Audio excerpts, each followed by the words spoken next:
Los invito, queridos hermanos, a que puedan tener su Biblia abierta en el Salmo 129. Salmo 129.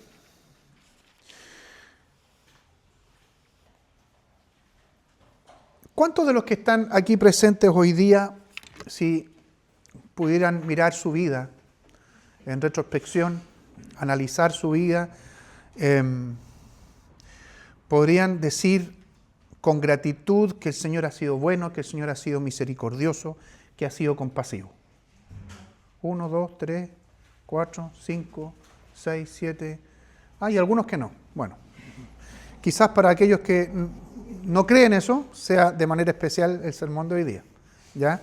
Pero yo creo que en general, si hacemos una introspección seria, todos vamos a decir o vamos a reconocer que el Señor ha sido bueno, que el Señor ha sido misericordioso, que el Señor ha sido compasivo, ¿no es cierto? Bueno, de eso, o ese es el tema de fondo del Salmo que voy a predicar hoy con la ayuda del Señor. Gratitud, es un cántico de gratitud. De hecho, ese es el título del mensaje de hoy, un canto de gratitud. Es un cántico o es un salmo que expresa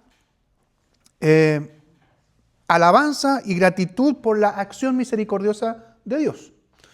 Fíjense lo que nos dice el Señor, entonces lo voy a leer para después tener un momento de oración. Muchas han sido mis angustias desde mi juventud, que lo reconozca el pueblo de Israel. Muchas han sido mis angustias desde mi juventud, pero no lograron vencerme. Sobre mis espaldas pasaron los arados y me dejaron profundas huellas. Pero el Señor, que es justo, me libró de las ataduras de los malvados. Que huyan avergonzados todos los que odian a Sión. Que sean como la hierba del tejado, que se marchita y nunca crece. Que no alcanza a llenar la mano del segador, ni jamás llega a formar un manojo. Que nunca le digan los que pasan, que el Señor los bendiga. Nosotros los bendecimos en el nombre del Señor. Oremos. Buen Dios y Padre nuestro, volvemos a elevar nuestra voz en oración para honrarte y también para alabarte, para reconocer que eres digno de toda honra y de toda gloria, que eres el Dios santo, justo y bueno. Señor, oramos también para que en este tiempo que vamos a acudir a tu palabra, para meditar, para profundizar en ella, tengas a bien auxiliarnos con tu Espíritu Santo, no solo para poner atención, sino que para que esta palabra, Señor, pueda ser una vez más pertinente a cada uno de nosotros. Yo te pido, Señor, misericordia por mí, para que pueda ser claro, para que pueda hablar las verdades, Señor, que emanan de este salmo, que emanan de tu palabra, y que sea, Señor, sustento también para todos nosotros. Oramos en el nombre bendito de Jesús. Amén. Bueno, como ya les decía, un cántico, nos encontramos con un cántico de gratitud. Y si ustedes se fijaron, el Salmo tiene 8 versos y de estos 8 versos, los primeros 4, ¿ya?, apuntan de manera muy específica justamente a esa gratitud. Y los 4 que siguen, o los 4 restantes, son una especie de imprecación. ¿Qué significa imprecar? Bueno, hay salmos que son imprecatorios, pero aquí la mitad del salmo tiene esa característica, que es un deseo sobre que Dios obre, mejor dicho, es un deseo para pedirle a Dios que obre Él justicia contra los que son enemigos, en este caso del salmista, o enemigos del pueblo del Señor, o enemigos del pueblo de Dios. Eso es una imprecación, así en muy sencillas palabras. Entonces nos encontramos con los primeros 4 versos que de alguna manera son evidentemente gratitud, pero también están los otros 4 que, como vamos a ver, a pesar de que parece no ser una expresión de gratitud, lo es en el sentido de que Dios ciertamente va a hacer justicia contra los malvados, va a hacer justicia contra los enemigos de su reino. Y eso hay que agradecerlo, porque es obra del Señor, no es obra nuestra. Entonces el salmo está conformado de estas dos partes, podríamos decir una primera estrofa de los versos 1 al 4 y la segunda estrofa entre los versos 5 al final o 5 al 8. Y yo quiero invitarlos a que pongamos atención en este salmo, particularmente en dos ideas. Una, que podamos poner atención en lo que el salmista está expresando acá con esta declaración que dice desde mi juventud. ¿Ya? Ahí en el Salmo, en el primer verso, dice desde mi juventud y después lo vuelve a repetir, ¿no es cierto?, en el verso 2. Y también después poner atención en cómo el Señor a través del salmista habla y pone en relieve la justicia del Señor o la justicia de Dios. ¿Ya? Entonces, con respecto a lo primero, ¿qué tiene que ver esto? ¿O cómo podemos mirar o cómo debemos mirar esta expresión desde mi juventud? Que ahí dice, muchas han sido mis angustias desde mi juventud. Podemos pensar así inmediatamente que estas angustias, que estos problemas que han causado, como vamos a ver, los enemigos del Señor, ¿ya? Los enemigos del salmista, los enemigos del pueblo de Dios, son lo mismo que algo que sucedió desde la temprana edad de una persona, ¿ya? Desde mi juventud, ¿ya? Y por tanto, si pensamos esto, tendríamos que pensar en una persona que comienza a sufrir desde muy niñito, ¿ya? O desde muy guaguita. Pero no es eso a lo que se está refiriendo el Señor aquí, lo vamos a ver inmediatamente. Ahora, estas circunstancias o estas angustias, podríamos pensar también son eventuales o de vez en cuando. Sin embargo, nos encontramos en el Salmo con una declaración que ciertamente nos debe hacer meditar. Desde mi juventud. O sea, no han sido ni eventuales y no han sido tampoco de vez en cuando. Es decir, lo que el Señor está diciendo, lo que el salmista está diciendo, desde casi el inicio, desde que el pueblo del Señor se formó, hemos experimentado persecución, hemos experimentado angustias por parte de nuestros enemigos. A eso se refiere. El Señor formó, creó su pueblo y el salmista dice, desde que somos pueblo, hemos experimentado angustias. Lo más probable entonces es que el salmista tenga en mente cómo el pueblo de Dios fue oprimido desde sus inicios, por ejemplo, en este caso por los egipcios, y desde allí rescatado, desde allí redimido por el Señor. Esto es mejor entendido por las varias veces en que en el Antiguo Testamento se refiere a estos episodios justamente como desde la juventud o como desde la niñez. Yo voy a dar solamente un ejemplo para que podamos entender. Esto está en el profeta Oseas, en la profecía de Oseas, que dice, el Señor hablando a través del profeta, yo amé a Israel desde que era un niño. Desde Egipto llamé a mi hijo. Se está refiriendo justamente a eso. O sea, Israel, ¿no es cierto?, o el pueblo de Dios, una nación, no puede ser un niño.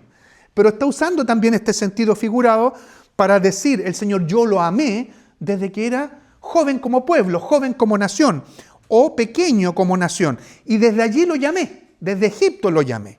Entonces podemos entender ahora de mucha mejor manera que el salmista está apuntando exactamente a la misma idea.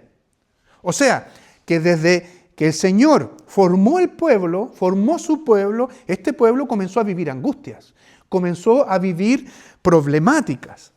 Y junto con esa declaración está una exhortación siguiente que podríamos decir tiene un cierto tono de urgencia del salmista a que el pueblo de Israel reconozca que esto es así.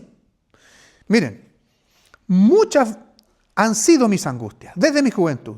Y después dice que lo reconozca el pueblo de Israel. Muchas han sido mis angustias desde mi juventud. Es decir, el salmista, recordemos que estos salmos de manera particular eran aquellos llamados de los peregrinos. Generalmente se estaban cantando cuando iban camino a Jerusalén.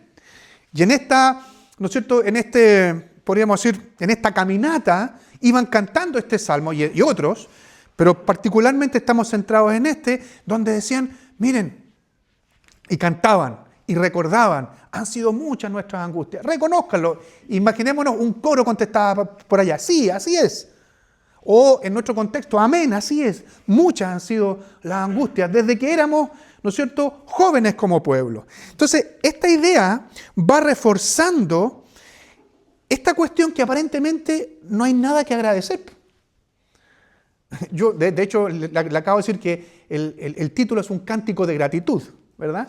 ¿Qué vamos a estar agradeciendo? Podrá pensar alguien que están cantando que han sido angustiados o que sus angustias han sido desde casi siempre, ¿ya? Pero está esta declaración o es una solicitud con urgencia que el pueblo de Israel reconozca que esto es así, que ha sido así, que ha sido una realidad, que reconozca esto Israel. Pareciera ser que, como yo le decía, una parte de los peregrinos cantaba un cántico antifonal. Unos decían otro y otros de allá respondían, sí, así es. Todo hasta aquí, como yo les digo, parece oscuro. ¿Qué motivo de gratitud puede haber cuando desde temprana edad como pueblo se han experimentado sufrimientos, especialmente opresión de parte de un enemigo? Ciertamente ninguna, ninguna. Sin embargo, tenemos una primera luz de esperanza, una primera luz de seguridad en el Salmo, y en la última parte del verso 2, que dice, pero no lograron vencerme. Pero no lograron vencerme. El salmista probablemente está mirando su propia historia, la historia de su familia, la historia de su tribu. No sabemos de qué familia venía, ¿ya? De sus antepasados en general, le está mirando él. Por eso que yo preguntaba al inicio, ¿quién de los que estaba presente puede mirar su propia historia de vida, mirar hacia atrás y decir con gratitud que el Señor ha sido bueno, que el Señor ha sido misericordioso? Probablemente el salmista, el autor de este salmo, ¿no es cierto?, motivado e inspirado por el Espíritu Santo, miraba su vida, miraba la vida de sus padres, miraba la vida de su familia, miraba la vida en general de su tribu, del pueblo de Dios, y cantaba también diciendo, el Señor es bueno, el Señor es misericordioso. Pero no lograron vencerme. No lograron vencerme, dice el salmista. Parece hasta aquí, cuando escuchamos esta declaración, pero no lograron vencerme, que es producto de la fuerza o de la voluntad física, de la voluntad intelectual, de cuestiones estratégicas, que el enemigo opresor no logró vencer al pueblo del Señor. No lograron vencernos. Pareciera que el salmista está diciendo, ¿saben qué? Fuimos tan valientes, fuimos tan capos, fuimos tan inteligentes, o tuvimos tanta fuerza, que el enemigo no logró vencernos. Sin embargo, la verdad completa es que el que actuó en favor de su pueblo, en favor, por tanto, también del salmista, fue el Señor. El verso 4 dice, pero el Señor, que es justo, me libró de las ataduras de los malvados. O sea, tuvo que ver estrictamente con que el salmista, el pueblo, los guerreros de Israel, fueron los que se opusieron para que no los vencieran. No, el Señor fue el que obró. El Señor, dice el verso 4, de una manera justa, libró o los libró o me libró de las ataduras de los malvados. Esta declaración es del todo importante para entender la relación de Dios con su pueblo, toda vez que esta es de una dependencia total. Es decir, el pueblo de Israel, el salmista entre ellos, los que cantaban mientras viajaban a Jerusalén, entendían que debían depender en todo del Señor. Era una dependencia total. No solamente en esta área de mi vida o en esta área del pueblo de Israel, sino que, en todo. Si la acción poderosa y misericordiosa de Dios sin la acción misericordiosa y poderosa de Dios habría sido imposible que fuesen librados por ellos mismos. Que el pueblo de Israel se hubiese librado a sí mismo de esas ataduras, como lo expresa el Salmo, que los mantenían esclavizados. Lo dramático, lo extremo del sufrimiento que experimentaron está expresado en el verso 3. ¿Qué dice el verso 3? Sobre mis espaldas pasaron los arados y me dejaron profundas huellas. Aquí hay un sentido, hay palabras que son poéticas aquí, ¿ya? Yo creo que la mayoría de los que están aquí, ¿no es cierto?, conocen lo que es un arado. Hay distintas formas de arado, ¿no es cierto? Distintas formas de esas herramientas que son de fierro para romper la tierra, ¿ya? Lo que está haciendo, ¿perdón? También, justamente, o para otras máquinas también, ¿no es cierto? Bueno, aquí hay una expresión dramática. ¿Por qué? Porque el trasfondo de esto, o la idea del salmista con estas profundas huellas que causa un arado, tiene que ver con justamente los opresores del pueblo de Israel, y está en la figura no de caballos, sino que lo que usaban generalmente en aquellas regiones, ¿no es cierto?, que eran bueyes. Y los bueyes, bueno, todavía se nota en algunas partes y se ven en algunas partes de nuestra zona, más para el sur, ¿no es cierto?, usaban y se usa hasta el día de hoy un yugo, ¿verdad? Los bueyes, y ese yugo se tiene que fijar a los bueyes, ¿no es cierto?, entre los cachos con lo que nosotros llamamos coyundas, que son correas de cuero, ¿ya? Y esas cosas, cuando los bueyes trabajan mucho y no se trabaja de buena manera, los bueyes se hieren igual, se hieren, o sea, se causan heridas. Cuando se usan, por ejemplo, como dice Violeta, caballo, ¿no es cierto?, y se ponen los tiros, también, cuando no son bien tratados los animales, se hieren. Se hieren por las cadenas que llevan en los costados, o se hiere el lomo donde va puesto, ¿no es cierto?, parte del tiro. Entonces, ¿qué está diciendo aquí el salmista? Sobre mis espaldas pasaron los arados y me dejaron profundas huellas. Está expresando lo significativo, en este sentido, una significación triste, de lo que vivió el pueblo de Israel y de las heridas físicas, sin lugar a dudas, anímicas y espirituales que tuvieron que vivir cuando eran esclavos, en este caso, en Egipto. Y todo esto está en bastante armonía, por ejemplo, con la temática de otros salmos. Me refiero a uno de ellos, Salmo, por ejemplo, 46. En el Salmo 46, los versos 1 y 11, está apuntando justamente a ese descanso que tuvo y que experimentó el pueblo de Israel confiando en el Señor. Miren, Dios, lo conocemos, Dios es nuestro amparo y nuestra fortaleza. Nuestro pronto auxilio en todos los problemas o en las tribulaciones, dice la Reina Valera 60. Después termina diciendo, con nosotros está el Señor de los ejércitos. Nuestro refugio es el Dios de Jacob. ¿Por qué está en armonía con esto que yo les decía que está expresando el salmista acá? Muchas han sido mis angustias. No lograron vencerme, pero el Señor que justo me libró de las ataduras de los malvados. Y esas ataduras se está apuntando justamente a esta idea de trabajar de una manera forzada. De esto a estar atado con coyundas o atado a un yugo. El yugo apunta justamente a eso de ser esclavizado. Y está diciendo acá el salmista entonces que fue el Señor el que intervino en favor de sus hijos, en favor de su pueblo, y Él fue el que le quitó o quitó del pueblo estas ataduras. Entonces, esta es la primera parte de este salmo. La primera parte de lo que están cantando estos peregrinos. Y la segunda parte comienza a hablar o comienza a expresar, y veremos también por qué hay también gratitud aquí, diciendo que el Señor es justo. La segunda parte del Salmo, como les comenté en el inicio, aparece con expresiones de juicio o deseos de juicio contra aquellos malvados y enemigos de Dios que oprimieron a su pueblo. Esto era lo que la imprecación, es decir, Señor, haz tu justicia. Señor, tú intervienes, ¿no es cierto?, para librarnos. Tú traes juicio contra los enemigos.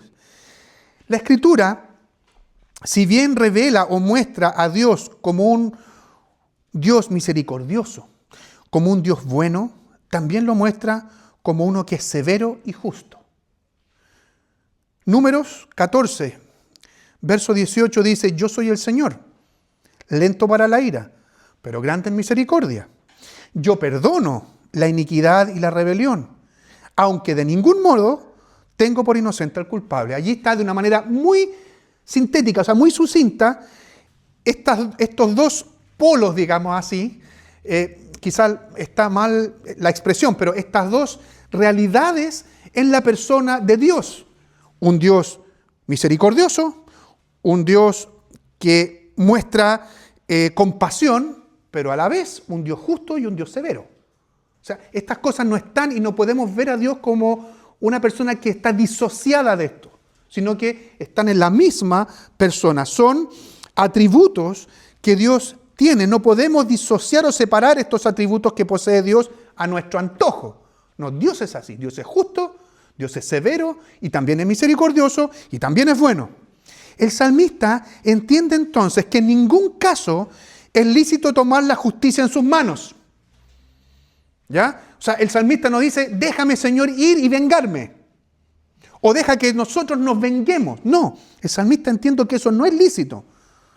O que el pueblo de Dios tome venganza en sus manos. Por eso está el ruego, por eso está el deseo que Dios una vez más intervenga en favor de ellos o que siga obrando a favor de ellos mientras los enemigos estén presentes. Y esto también se puede mirar en retrospectiva, o sea, mirar al pasado, celebrando cómo Dios obró trayendo juicio contra los enemigos, trayendo juicio contra los opresores. Y esto provoca gratitud. Esto provoca que en el corazón comience a henchirse de gozo por experimentar el cuidado de Dios, el cuidado providente de Dios. Ese Dios de Israel está siempre al tanto de las necesidades de sus hijos y está involucrado directamente en la vida de ellos.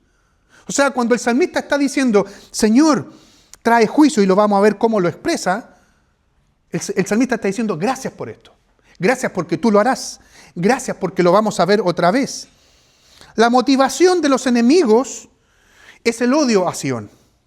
Fíjense lo que dice el verso 5, que huyan avergonzados todos los que odian a Sión. Y ya sabemos que Sión apunta a Israel, apunta, ¿no es cierto?, a la ciudad de Dios, apunta de alguna manera también a Jerusalén, donde estaba enclavada esta ciudad. Es decir, Sión está representando allí el lugar por excelencia donde está ubicado Dios y donde está ubicado su pueblo.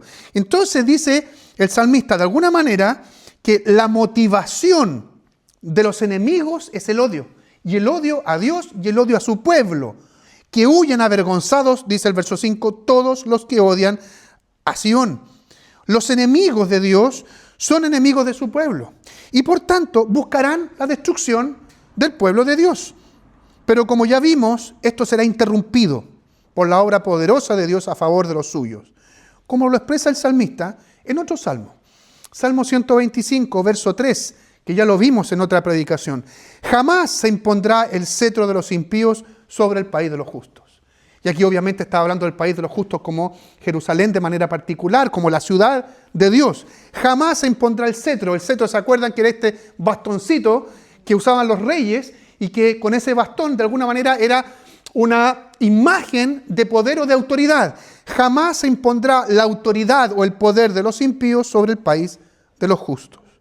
Entonces, esta parte del Salmo, esta oración, esta canción imprecatoria de los peregrinos, era que si los malvados, que si los enemigos tenían alguna participación en contra de ellos, que su vida fuera tan corta como la hierba que crece en los techos. Verso 6. Que sean como la hierba en el tejado, que se marchita y nunca crece, y no alcanza a llenar la mano del segador, ni jamás llega a formar un manojo. Todos nosotros hemos visto, y probablemente si salimos acá, como esta es una construcción relativamente antigua, vamos a ver algún pastito creciendo por ahí en el techo. ¿Sí? Entonces se entiende muy bien esta imagen. Lo que el salmista está diciendo junto con los que iban cantando es que los enemigos sean tan pasajeros, su vida sea tan corta como la hierba que crece en el techo. Que uno la ve, ¿no es cierto? Y si quiere, entre comillas, cosechar, eso es tan absurdo porque no va a alcanzar ni siquiera un manojo a juntar con eso. Y eso es lo que está diciendo el salmista. Es tan escasa esa hierba que crece en el techo que nadie piensa en cosecharla. O sea, es absurdo pensar en eso. Que así, Señor, sea absurda la vida de los impíos, la vida de tus enemigos, la vida de nuestros enemigos. Por otro lado, y finalmente, se presenta una imagen que era muy común para los hebreos en aquel tiempo. Desconozco si esto se usará todavía hoy, pero eso que dice al final, que nunca, verso 8, que nunca le digan los que pasan que el Señor los bendiga. Nosotros los bendecimos en el nombre del Señor. ¿Qué está expresando esto? Que es algo común, que era muy común en aquel tiempo.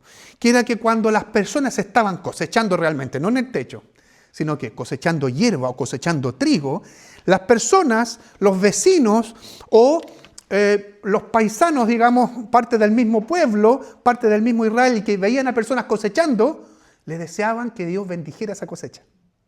O sea, que el Señor te bendiga, que sea una cosecha abundante. Entonces, lo que está diciendo el salmista, y en esta idea de imprecar, de pedir justicia a Dios, que nunca le digan los que pasan a los enemigos, que nunca le digan los que pasan por ahí, aquellos que son enemigos del pueblo de Israel, que el Señor los bendiga, o que nosotros los bendecimos en el nombre del Señor. Es decir, que cuando estén cosechando, les vaya mal en la cosecha.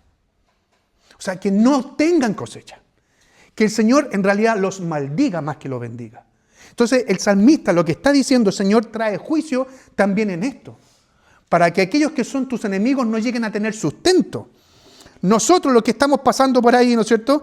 Y vamos a ver en labores a esta gente malvada, no vamos a pedir que sean bendecidos. Y que nadie pida que sean bendecidos. Es decir, que en vez de ser bendecidos por Dios, como yo les decía, sean maldecidos y no prosperen en el trabajo de sus manos. Así termina el Salmo, ¿sí? Ahora, como siempre les digo, ¿cómo aplicamos esto? ¿Cómo aplicamos esto hoy día a nosotros? Esta idea del salmista de mirar y de mirar la vida propia, la vida de su familia, la vida del pueblo, y de poder cantar y que haya gratitud, y también esta idea de imprecar o de pedir justicia de Dios hacia los enemigos. Miren, así como Israel desde su juventud sufrió angustias, cada cristiano, desde el momento en que es transformado por el poder de la palabra y la acción del Espíritu Santo, es decir, desde la juventud de la nueva vida en Cristo, ¿ya? Comienza a entender, comienza a experimentar las angustias de la lucha contra el pecado y contra la maldad. Antes de eso, antes que el Señor transforme a la persona, antes que el Señor haga a una persona su hijo, ninguno de nosotros teníamos noción de lo que significaba el pecado, ninguno de nosotros teníamos noción de lo que significa luchar contra la maldad y luchar contra el pecado. Ninguno. Y en ese sentido podríamos decir, como lo dice el Salmo, muchas han sido mis angustias desde mi juventud, pero no desde la niñez, sino que desde que el Señor nos llamó o nos dio nueva vida. Y esa juventud o esa nueva vida puede haber ocurrido literalmente en la infancia, a mediana edad o incluso siendo viejos. Hay personas que el Señor los llama en su ancianidad y hay otros que el Señor los llama cuando son muy jóvenes. Entonces no tiene que ver con la edad, sino que tiene que ver con que nosotros como cristianos vamos a tener noción de quién es nuestro enemigo desde el momento en que el Señor transforma nuestra vida. Y ese enemigo somos nosotros mismos en el sentido de aquellos pecados con los cuales aún luchamos, ¿no es cierto? Y que son cada vez más notorios en nuestra vida. ¿Por qué? Porque nos damos cuenta de eso. Porque el Señor a través del Espíritu Santo nos está mostrando eso. Comenzamos entonces a entender y a experimentar lo que significa la lucha contra el pecado, la lucha contra la maldad. El Señor nos advierte en Juan, por ejemplo. Juan capítulo 16. Estas cosas les he hablado para que en mí tengan paz. En el mundo tendrán aflicción. Pero confíen, yo he vencido al mundo. Miren qué parecido con lo que experimentaba el pueblo de Israel, o con lo que experimentó el pueblo de Israel, y que nos decía el Salmo. Desde mi juventud he sufrido angustias. Ahora no lograron vencerme. Pero después decimos, ¿no es cierto?, junto con el salmista, el Señor que justo me libró. El Señor que justo nos libró. Y nos libró del pecado. Y nos libró de la culpa del pecado. Ahora, ¿significa eso que ya no luchamos más? No, seguimos luchando. Seguimos luchando contra los enemigos que son nuestros. Ahora, ¿dónde está esto? ¿Dónde están nuestros enemigos? La batalla que libramos, estoy leyendo Efesios capítulo 6, verso 12.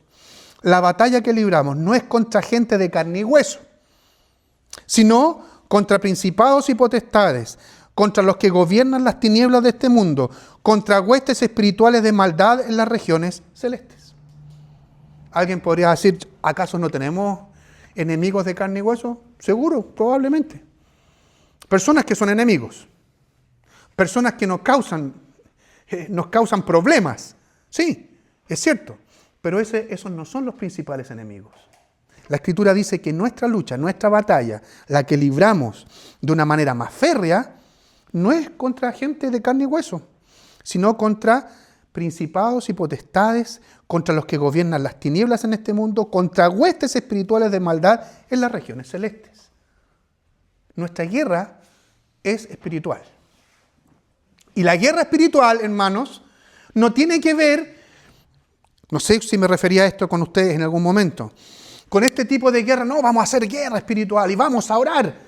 Y vamos a orar para que el Señor desbarate, ¿no es cierto?, estas huestes que están atacando a nuestro país. No, probablemente eso sea un problema. La batalla espiritual real que la iglesia tiene es la que tenemos cada uno de nosotros, como dice la Escritura, con nuestro propio pecado. Esa es la batalla. No pensemos en dar una batalla espiritual de que la iglesia esté orando porque se caigan estas cosas de allá. Si primero no oramos y si primero no batallamos en nuestra propia vida con nuestro propio pecado. Sea cual sea, pereza, odio, que son los pecados que menos tomamos en cuenta, como orábamos y conversábamos también el viernes pasado. Indiferencia. Acepción de personas. No, este hermano sí, pero este hermano no. Este hermano sí porque es buena onda. Este hermano no porque es pesado, porque me cae mal. Esas batallas que pueden ser tan, podríamos decir, pequeñitas para nosotros, son pecados tan tremendamente grandes que afectan a la iglesia y nos afectan a nosotros. Entonces, allí tenemos que nosotros dar la batalla. Ahora, por la gracia del Señor, tenemos armas o tenemos herramientas para hacer frente a estas aflicciones producto de esta lucha. El Señor no nos dice lucha. Y como, imaginémonos esto, que somos soldados. Y nuestro general nos dice anda y pelea. Y tenemos al enemigo que tiene todas las armas. Y a nosotros nos manda sin uniforme, nos manda sin casco, nos manda sin fusil, nos manda sin bayoneta, anda y pelea. El Señor no es así. El Señor nos entrega herramientas o nos entrega armas. Y eso es por gracia. Por tanto, dice el Señor en el mismo Efesios, capítulo 6, por tanto, echen mano de toda la armadura de Dios, para que cuando llegue el día malo, y ese día malo puede ser hoy día, puede ser mañana, o es constante, cuando llegue el día malo, puedan resistir hasta el fin y permanecer firmes. Es decir, el Señor nos está diciendo que en esta lucha contra los malvados, en esta lucha contra el mal en general, espiritualmente hablando, tenemos armas. Y el Señor nos las entrega. Es decir, nos está diciendo, aquí está el arsenal. Aquí está el arsenal. Ninguno de nosotros, creo, sería tan estúpido de ir a la batalla, en este caso una batalla espiritual, a manos peladas. El Señor nos está diciendo, aquí está el arsenal. ¿Y qué dice el Señor? Y nos dice para resistir hasta el fin y además permanecer firme. Es decir, nos está prometiendo que si usamos esas herramientas o esas armas, podremos resistir y permanecer firmes.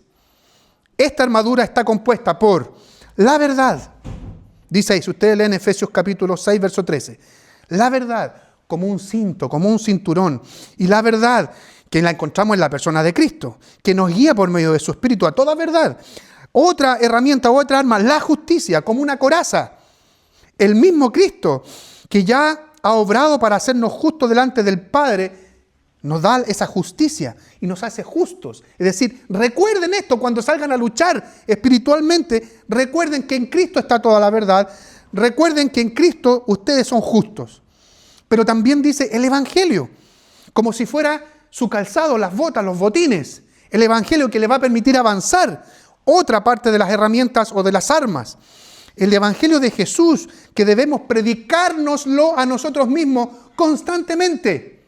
Eso es lo que estoy haciendo, de hecho, yo ahora. Y usted debe predicárselo a sí mismo constantemente. Predicárselo a sus hijos constantemente, si tiene hijos. Predicárselo a su esposa o la esposa a su esposo constantemente, si están casados. La fe, otra parte de la armadura de Dios. La fe en Cristo Jesús, como si fuera nuestro escudo. De hecho, la figura es, con la fe van a poder, como escudo, hacer frente a los dardos o a las flechas del maligno. Usted se protege con la fe. La fe en Cristo Jesús. La salvación, otra arma, que se nos ha otorgado por medio de Cristo, como si fuera un casco. Así lo describe el apóstol Pablo. Usted tiene un casco, y ese casco es la salvación. Y por último, la palabra de Dios como si fuera la espada. O sea, el Señor dice, luchen, resistan, pero con estas armas. Relacionado con lo mismo, podemos decir que podemos estar seguros que así como el Señor libró a su pueblo, que la obra es de Él, así es y será con nosotros. Por más inútiles que seamos incluso en utilizar estas armas que el Señor nos ha dejado, o esta armadura, el Señor es el que nos dará la victoria. El asunto es que eso no nos quita la responsabilidad de luchar o pelear en contra de nuestro propio pecado. Sí, decimos, el Señor nos da la victoria, pero el Señor también nos hace responsables. Por algo nos está entregando estas armas. El Señor que es justo, verso 4 a través del Salmo, el Señor que es justo me libró de las ataduras de los malvados. Ciertamente, el Señor nos libró de las ataduras del pecado. Y al hacer esto tenemos la posibilidad de, al no estar atados, porque habla de ataduras, al no estar atados, usar las armas espirituales para una lucha espiritual. Esta lucha será finalmente consumada en victoria el día en que nuestro Señor Jesucristo vuelva por su iglesia. ¿Qué significa esto, hermanos? Que mientras que el Señor no venga, nosotros estamos luchando. Mientras el Señor no vuelva, nosotros estamos en pie de guerra espiritual. ¿Contra quién? ¿Contra esos que están allá o contra esas cosas que pasan allá? No, en tu propia vida, en mi vida, en la vida de la iglesia. Es allí donde se libra la principal batalla espiritual.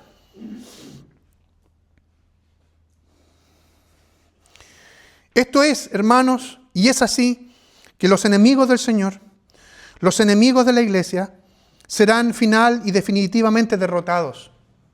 Serán como el pasto en el techo.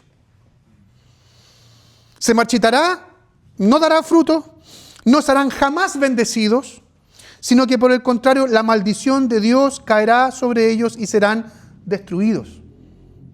Alguien, quizás muy perspicaz, muy inteligente, estará preguntándose ahora, pero ¿cómo yo veo surgir? Y cómo yo veo que muchos impíos, muchos ateos, muchos que son enemigos del Señor de manera declarada, los veo surgir, los veo prosperar. Y además muchos de esos que prosperan y que son impíos y que son malvados, lo hacen por medio de engaños y delitos y nadie los toca. ¿O no piensan en eso también? ¿No es cierto? Tantas veces. Escuchemos la palabra del Señor, hermanos, en otro salmo, el Salmo 37. Ustedes, si quieren, lo pueden buscar allí. Es un salmo relativamente conocido. Salmo 37. Una parte del salmo dice así: no te alteres por causa de los malvados, ni sientas envidia de los que practican el mal. Eso es el verso 1 y 2. Porque pronto se marchitan. Otra vez, miren, la idea del pasto de una flor que se marchita. Pronto se marchitan como la hierba. Pronto se secan como la hierba verde. Ellos creen que van a permanecer para siempre, pero los malvados van a perecer. Pero no solamente el salmo queda ahí. Miren lo que dice, voy a leer, me salto al verso 20 del Salmo 37. Pero los malos perecerán, los enemigos del Señor serán consumidos, se esfumarán como el humo de la grasa de carneros. El malvado pide prestado y no paga. ¿Cuántos son así? El justo es bondadoso y comparte lo que tiene. Los benditos del Señor heredarán la tierra, pero los que Él maldice serán eliminados. El Señor dirige los caminos del hombre cuando se complace en su modo de vida. Si el hombre cae, no se queda en el suelo, pero el Señor lo sostiene de la mano. Más adelante, verso 32 del mismo Salmo 37, el impío acecha al justo con la intención de matarlo, pero el Señor no lo pondrá en sus manos ni dejará que en el juicio lo condenen.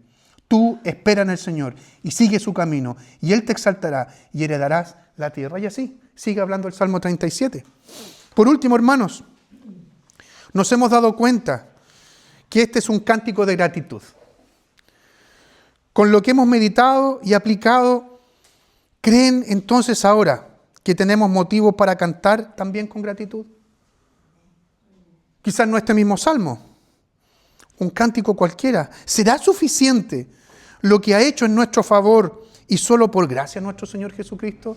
¿Será suficiente para que provoque en nosotros gratitud de cantar al Señor? Si es así, terminemos entonces cantando.